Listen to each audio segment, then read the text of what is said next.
All out વોરની ધમકી, અમેરિકાની દખલગીરીથી Russia ભારે લાલધૂમ।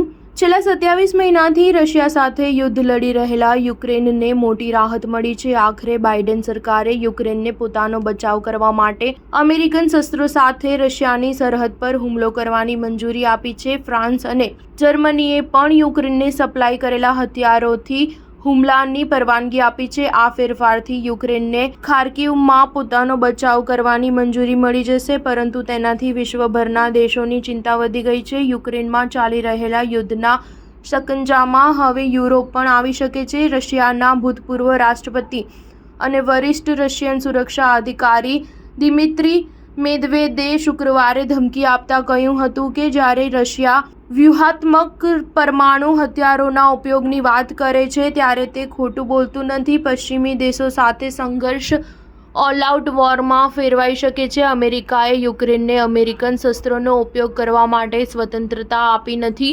યુક્રેન માત્ર ખાર્કિવ વિસ્તારમાં જ જવાબી કાર્યવાહી માટે અમેરિકન હથિયારોનો ઉપયોગ કરી શકશે। લાંબા અંતરની મિસાઇલના ઉપયોગને લઈને અમેરિકાની નીતિમાં કોઈ ફેરફાર થયો નથી। તાજેતરમાં કીવમાં મોકલવામાં આવેલી 300 કિલોમીટરની રેન્જની ATACMS મિસાઇલોથી યુક્રેન રશિયા પર હુમલો કરી શકશે નહીં। ખાર્કિવ ક્ષેત્રમાં જ યુએસની મંજૂરીને કારણે યુક્રેન લાંબા અંતરની અમેરિકન મિસાઇલો જેમ કે સ્ટોર્મ શેડો, સ્કેલ્પ, GSLDB અને ડેમર્સનો ઉપયોગ કરી શકશે નહીં। અમેરિકન નિર્ણયથી નારાજ રશિયાએ શુક્રવારે યુક્રેનના ઉત્તરમાં ખાર્કિવમાં વધુ એક નવો મોરચો ખોલ્યો છે। રશિયાએ ખાર્કિવમાં મિસાઇલ હુમલો કર્યો।